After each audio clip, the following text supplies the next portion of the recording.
I think every fighter has had that exact moment. Yeah. That delusion. Again, I'm a big dude. I'm 6'6". Like I thought my mate who's 5'10". You're a midget, bro. Smash you. What are you on about? Let's have a fight. Yeah, come down the gym. He'd had 10 pro fights, and I didn't even get to train with him. He made me train with a featherweight called Robbie Olivier, and he just threw me around, embarrassed me. And I had that moment. Mum was in the car, like on the way back from training, sitting there like this, like feeling like a little child, embarrassed. You know what I mean? Like, yeah, that's what it's like, lad. You feel embarrassed, lad. Yeah, it's shame. It's like deep, deep shame. But that deep, deep shame made you do it, right? And yeah, I got that. I thought exactly what you just said. I said I was upset. I cannot have other people walking around on this planet that could do that to me. Yeah, I cannot walk. Yeah. I cannot, as a man, I cannot walk the streets knowing there's some little dude out there that can do that to me. I can't do it. So that's what made me go back, because you get, the thing that people don't understand, you get battered. No, you got bad that day, but it continues for months and months. It doesn't end there, yeah. And then there's one day where you just pull something off and you're like, oh yeah, I'm all right now, you know what I mean? Like, I remember that as well. I remember it when I got my first triangle, like, because you just think, yeah. But that's on some white belt, and then you try and go up the ranks, you know what I mean? But that's amazing. So that's when you started martial arts completely. Yeah, I remember when I first started, I was 21, 22. Like, it was just around my 22nd birthday. I think it was like just after it or just before it. And I say this to my little brother. If I would have walked in that gym and beat everyone up, I would have never went back. I would have been like, see, the fuck do these know? I needed that. I needed to get battered, bring me ego down a little bit, and let me see, like, you don't know what you're talking about, lad. You're still brand new in this world. Especially when you're young, you think you know it all. Like, I feel like the more I've learned through my life, the less I think I know. Where back then, I thought I was the shit. I knew everything. No one could tell me nothing. But it's the worst mentality to have.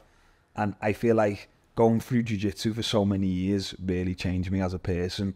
Especially the coach Bruno. Because he wasn't just a coach on the mat.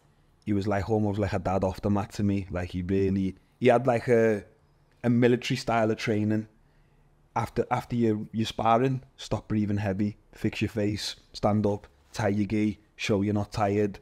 Everyone has to line up, bow in, bow out, shake hands, show respect. When you walk in the gym, you walk around the whole room and shake everyone's hand and say hello, make eye contact. If you don't, he's making you do 100 push-ups. If he says 10 jumping jacks and you go, why? 100 push-ups. Why? 200 push-ups. And he drilled that into me. Even like outside of the gym, we're going to competitions together.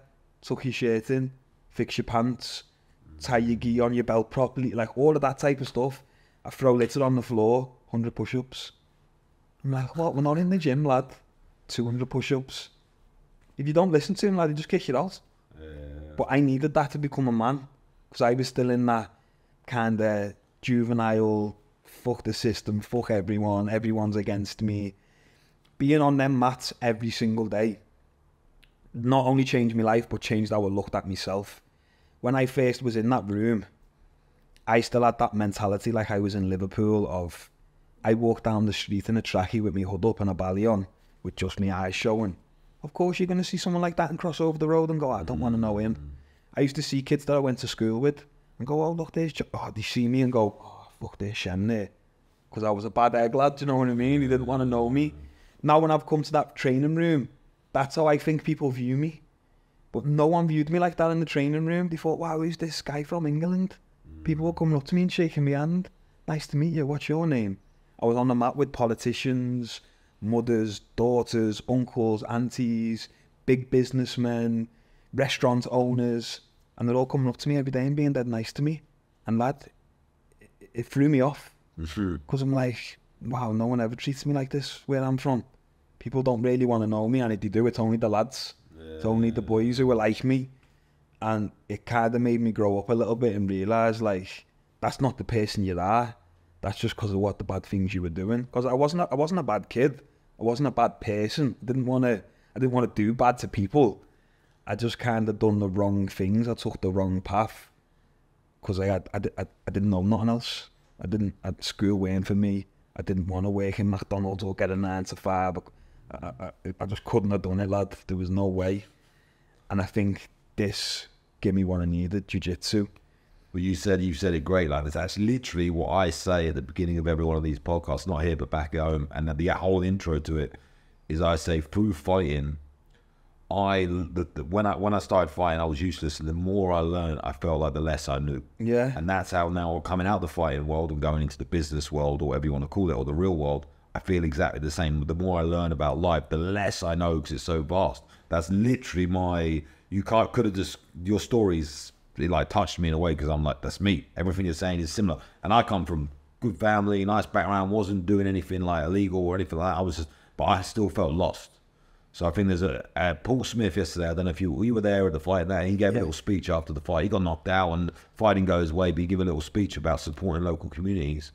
And for me, I like teared up a little bit because he was like, the amount of kids out there that are lost, that need boxing gyms, that need MMA gyms, that really they can guide them and change their lives. Because of that, Bruno, he said his name is, right? Yeah. Bruno, even if you've got a dad, but a lot of kids don't have dads, but even if you've got a dad, if he's not giving you that attention or you don't feel like a father figure, your trainer and your coach becomes that guy. Yeah. And then your group, when you were growing up in Liverpool, the roadmen or whatever you want to call them, that will send you down this bad path, your group then changes into all these people that are athletes that are trying to improve their lives. The Bruno's the head and all, and you're like, your surroundings just completely changed. For me, when I found martial arts, it was the same for me. I just wanted to impress the people on the mat. The people on the mat became like I wanted them to look at me and be like, yeah, he's smashing it. Well, good one, lad. And that gave me direction. And I think most lads that are kids, they don't have that direction. So they get stuck to, like I said, growing up in Liverpool, I want that car, I want that watch, how do I get it?